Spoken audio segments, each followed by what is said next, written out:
The breeze whipped my hair across my face as the cherry blossoms rained down around us. I looked over at Nolan, taking in his chiseled jawline and kind eyes. He had one hand rested gently on the back of my wheelchair as he pushed me along the winding path in the park. "It's so beautiful here," I said. "Thank you for bringing me." "Of course, darling," Nolan replied, leaning down to plant a soft kiss on my forehead. "I'd do anything for you, you know that." I smiled up at him, my heart swelling. After the accident that left me paralyzed, Nolan had been my rock. He took care of my every need, catering to my wheelchair, helping me bathe, making sure I took my medications. I didn't know what I would do without him. We continued through the park, the pavement smooth beneath my wheelchair. Up ahead, the path sloped downwards towards a small bridge crossing a stream. "Oh, look, the bridge," I said. "Let's stop for a moment once we cross." "Of course," Nolan said, his voice suddenly tense. As we started down the slope, he pivoted my chair sideways. Before I could ask what he was doing, he leaned down, his lips nearly touching my ear. "I'm bankrupt," he whispered harshly. "I've blown through your inheritance. I need that life insurance money if we're going to live comfortably." My heart dropped into my stomach as words registered. "What are you saying?" I gasped. "I'm so sorry about this, darling." With that, he shoved my wheelchair forward with immense force. I screamed as I hurtled down the steep slope, bracing myself as the wheelchair hit the bottom and flipped over, tossing me onto the hard ground. Sharp pain radiated through my body and my vision blurred. "Nolan!" I tried to shout, but it came out as a whimper. I heard his footsteps crunching on the gravel as he approached. When he leaned over me, his face was a mask of anguish. "Oh my God, Alara!" he cried. "I'm so sorry. I lost control of your wheelchair. Here, let me get you back in." As he righted the wheelchair, disbelief flooded through me. He was pretending that this was an accident. He scooped me up and gently placed me back in the seat, his brows knitted together in feigned worry. I scanned the area wildly, but we were alone. "What have you done?" I choked out, barely able to get the words out past the pain in my ribs. "Shh," he soothed. "Try not to move. You might have broken something. I'm going to call an ambulance." As he pretended to dial his phone, I saw a flash of panic cross his face. His plan had gone horribly wrong. He knelt down next to me again, taking my hand in his. "Just hang on, baby. Help is coming. I promise I'll take care of you." The false affection in his voice made me want to vomit. Hot tears spilled down my cheeks as I realized the man I loved had tried to kill me. The steady beep of the heart monitor greeted me as I blinked open my eyes. I was in a hospital room, my body aching. Nolan sat in a chair next to the bed, his leg heavily bandaged. He looked up as I stirred, relief washing over his face. "Oh, thank God you're awake," he gushed, grasping my hand. "I was so worried." My pulse quickened as memories came flooding back. The wheelchair careening down the hill, Nolan's cold confession, his botched attempt to kill me. I yanked my hand away. "Don't touch me," I hissed. Nolan drew back, feigning confusion. "Alara, what's wrong?" "You pushed me down that hill. You wanted me dead for the insurance money," I accused. Nolan's mouth fell open. "What?" "No, it was an accident. I would never hurt you, Alara. I tried to stop the wheelchair, but it went out of control. I jumped down the slope after you, but my leg got caught between the wheelchair spokes as I tried to stop your fall. I'm so sorry I couldn't prevent you from getting hurt." I studied his face, searching for any hint of deception, but found only earnest concern. "The doctor said you have a concussion," Nolan continued. "You must have imagined what happened due to the head trauma." Doubt crept into my mind. Could I have imagined it? My memories from that day were hazy. And now Nolan was injured too. I glanced at his bandaged leg, guilt replacing the suspicion. I'm sorry," I stammered. "I must be confused." Nolan squeezed my hand reassuringly. "It's okay. I'm just glad you're all right." Over the next few days, as my injuries healed, Nolan doted on me relentlessly. He fluffed my pillows, fed me soup, and held my hand when the pain meds wore off. His unwavering devotion made me feel foolish for ever questioning his intentions. But as the weeks passed, small things seemed off. Nolan became obsessed with money, poring over our accounts and insurance policies. He insisted on extravagant home modifications to accommodate my wheelchair, urging me to pay for them with my inheritance. One night, as I wheeled into the bedroom, Nolan slammed his laptop shut quickly. "What are you looking at?" I asked. "Oh, nothing important," he said, avoiding eye contact. While he was in the shower, I opened the laptop and accessed the browser history. My heart sank as I saw searches for how to increase your spouse's life insurance and big payouts for accidental deaths. Nolan hadn't been searching for accident victims to help.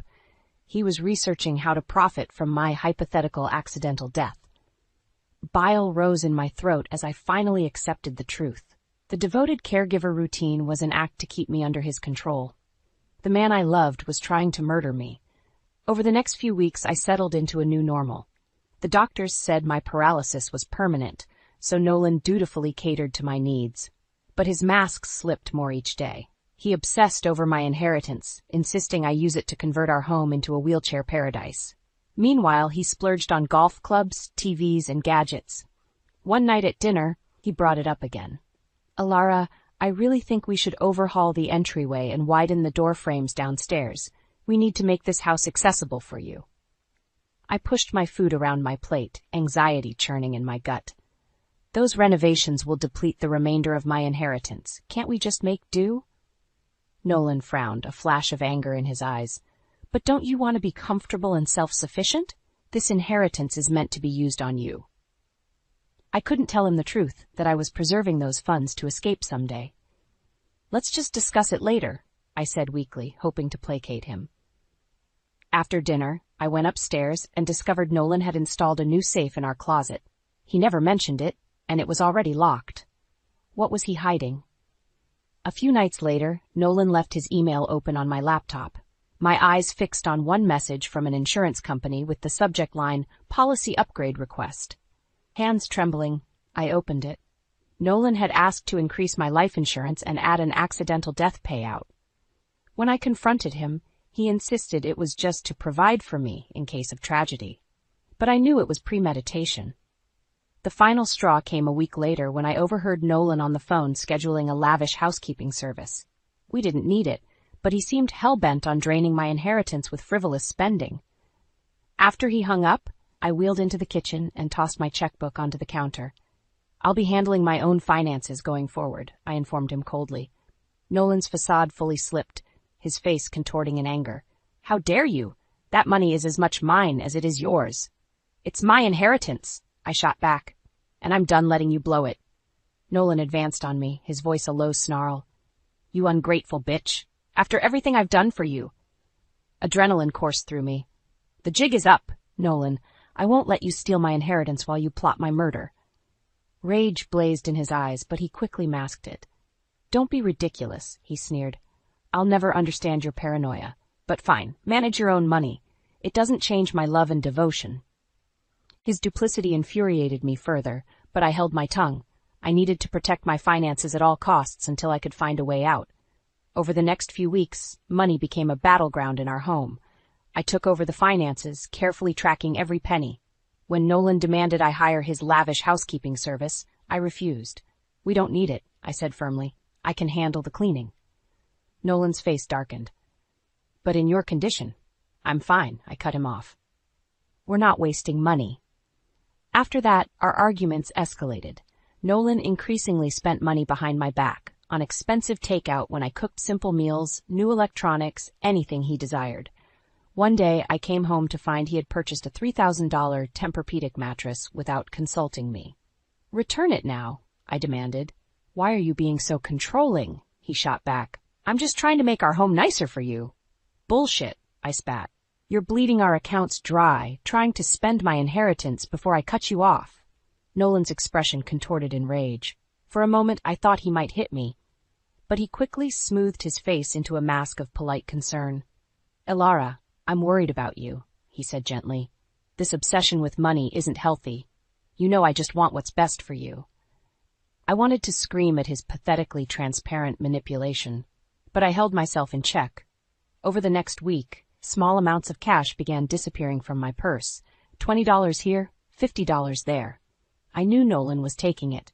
Meanwhile, the utilities and credit card bills skyrocketed without explanation. One night I logged into our accounts and realized why. Nolan had increased the thermostat to 85 degrees, changed our cable package to premium channels, and added himself as an authorized user to my credit card. The next morning, I changed the thermostat back and called the cable company to downgrade our plan. When Nolan realized what I'd done, he cornered me in the kitchen. "How dare you make changes without consulting me?" he bellowed. I refused to cower. "I'm correcting your frivolous spending. You're bleeding me dry." Nolan slammed his fist on the counter. "That's my money, too. You don't get to control everything." "It's my inheritance," I shouted back. "I see exactly what you're doing, trying to drain that money, but I won't let you get away with it." Nolan stepped closer, looming over me. "You'll regret this," he hissed. "That money is the only reason I'm stuck playing your little wheelchair nursemaid." I recoiled at his words, my worst fears confirmed. Our relationship was nothing but a ruse designed to steal my inheritance. "Get away from me," I snarled. "We're done." I wheeled my chair backwards from him, my heart pounding with rage and adrenaline. The man I loved was gone. All that remained was a manipulating thief trying to drive me to bankruptcy or death. But I wouldn't back down or surrender my independence. Not to him, not to anyone. The battle lines were drawn. After our blow-up, I stopped speaking to Nolan altogether. The loving facade had slipped away, exposing his deceit. Now we coexisted in tense silence, speaking only when necessary. I continued scrutinizing our accounts, noticing strange inconsistencies. Gas and grocery expenditures were double what they should have been. When I asked Nolan about it, he got evasive.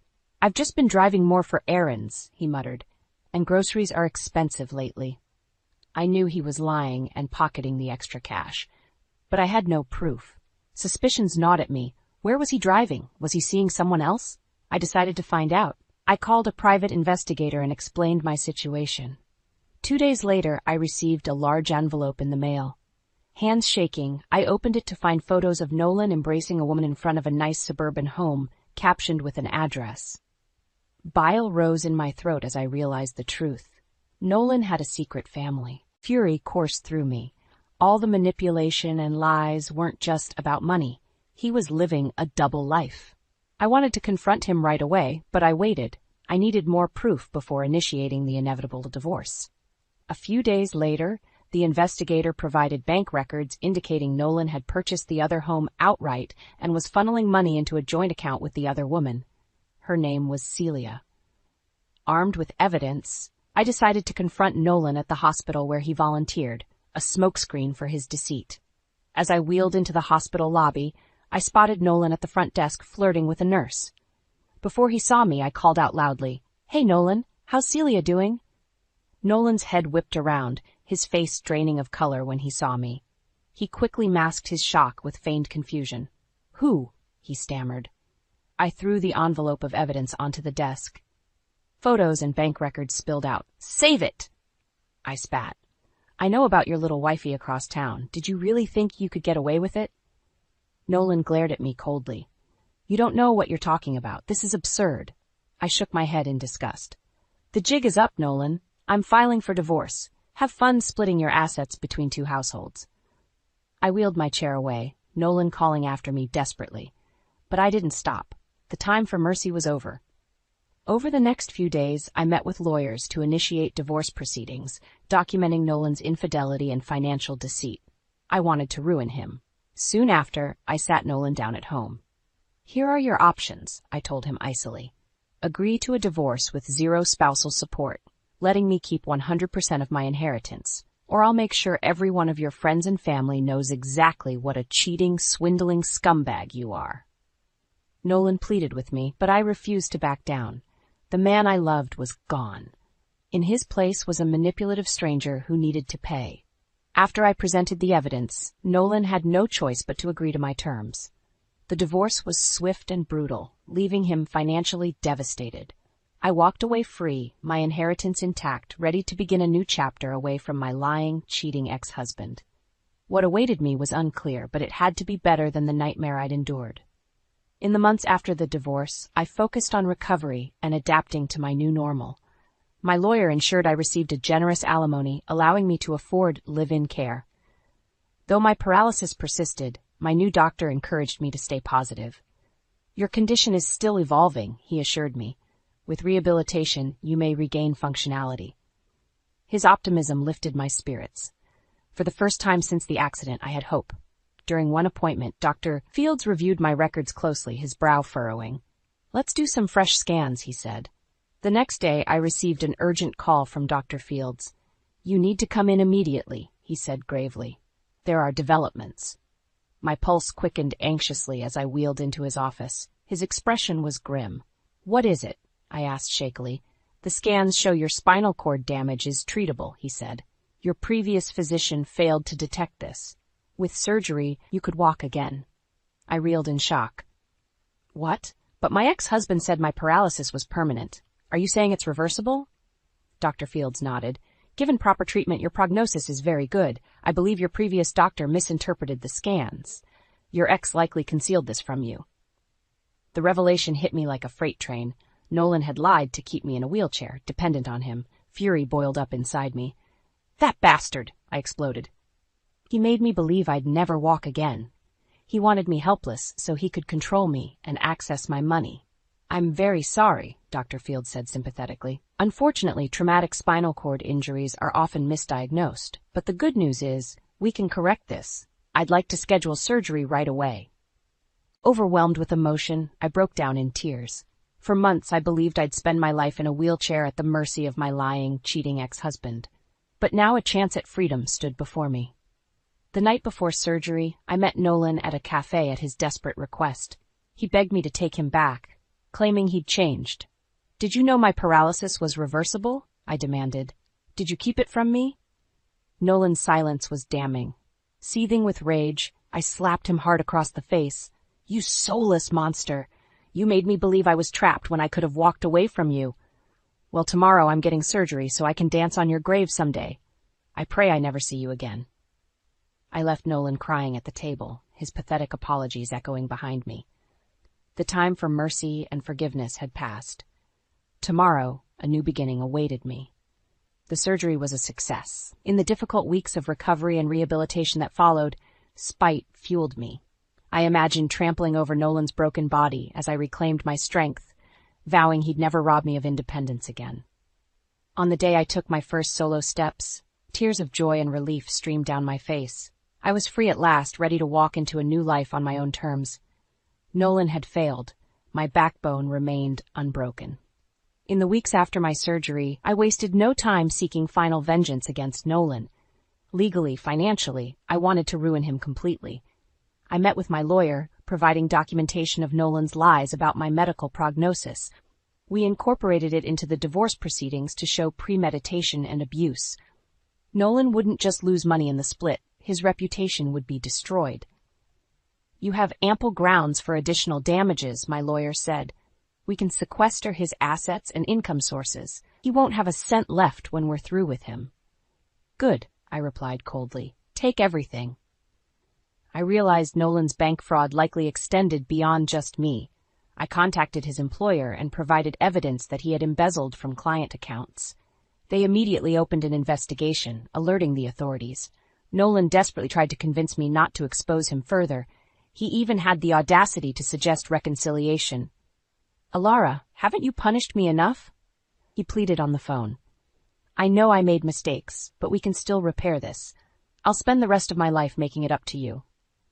"The only mistake I made was ever trusting you," I spat back. "You tried to steal my inheritance and leave me helpless. There's no coming back from that." I hung up, feeling re-energized in my mission to obliterate him. The next day, I called his half-sister, Layla, who he always clashed with. I told her everything, from the infidelity to the financial deceit. "I knew he was selfish, but this is unbelievable," she fumed. "What a wretched snake. He's dead to me. I'll make sure everyone knows what a vile pig he is." In the weeks that followed, Nolan's life unraveled spectacularly. Friends and family shunned him. He lost his job once the fraud was exposed. Even Celia kicked him out once she learned what he did to me, disgusted by his abhorrent behavior. The divorce finalized with me receiving 80% of our shared assets plus permanent alimony payments, money he no longer had. He'd be financially ruined for years. My lawyer called one final time. "It's done," he said with satisfaction. "Your ex-husband is destitute. His reputation is shredded. You won't be hearing from him again anytime soon." A surge of relief and joy coursed through me. The bitter seeds I'd sown had bloomed into Nolan's complete destruction. He was finally reaping what he deserved, and I was forever free from his poisonous hold on my life.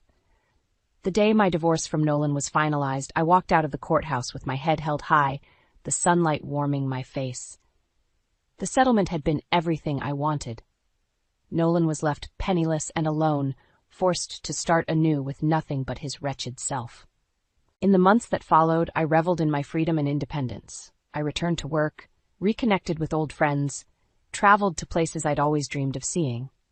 Whenever despair crept in, I repeated my mantra, "Nolan has no power over you now." My new therapist helped me process the emotional trauma I'd endured. "It's important you don't dwell on anger," she counseled gently. "Focus your energy on healing so you can fully embrace this new chapter of your life." I took her advice to heart, channeling my energy into constructive pursuits that enriched my life. I volunteered at a women's shelter, helping those escaping abusive situations. It strengthened my resolve to never again ignore red flags in a relationship. On my birthday a few months later, my friends threw a party celebrating my freedom. As we raised our glasses, Sarah made a toast. "Here's to Alara, for her resilience, courage, and for shattering the chains of her miserable marriage. No one deserves this fresh start more than her." Their cheers filled me with newfound hope. The old Alara, helpless, naive, trapped, was gone. A wiser, stronger woman had taken her place. Slowly I began dating again. After some duds, I met Adam, a kind divorcee and single father. While affection bloomed between us, I took it slow, keeping healthy boundaries. "I'm so glad you're being cautious," Sarah told me. "After everything you've endured, you deserve someone who treats you like the queen you are." While Adam was nothing like Nolan, trusting again didn't come easily. But in time, as his sincerity was proven, my walls came down, brick by brick. One night, as we strolled in the park, I paused under a canopy of twinkling lights strung between the trees. Here, surrounded by the beauty of new beginnings, my heart opened once more. When Adam proposed several months later, I accepted joyfully. While shadows of the past still lurked, the flame burning inside me was stronger. I was prepared for whatever lay ahead, holding fast to hope. On my second wedding day, I marveled at the new chapters life offers, even after devastation. With grace, courage, and perseverance, dormant seeds of joy still blossom in time. As I walked down the aisle on Adam's arm, tears pricked my eyes. My broken spirit had proven resilient.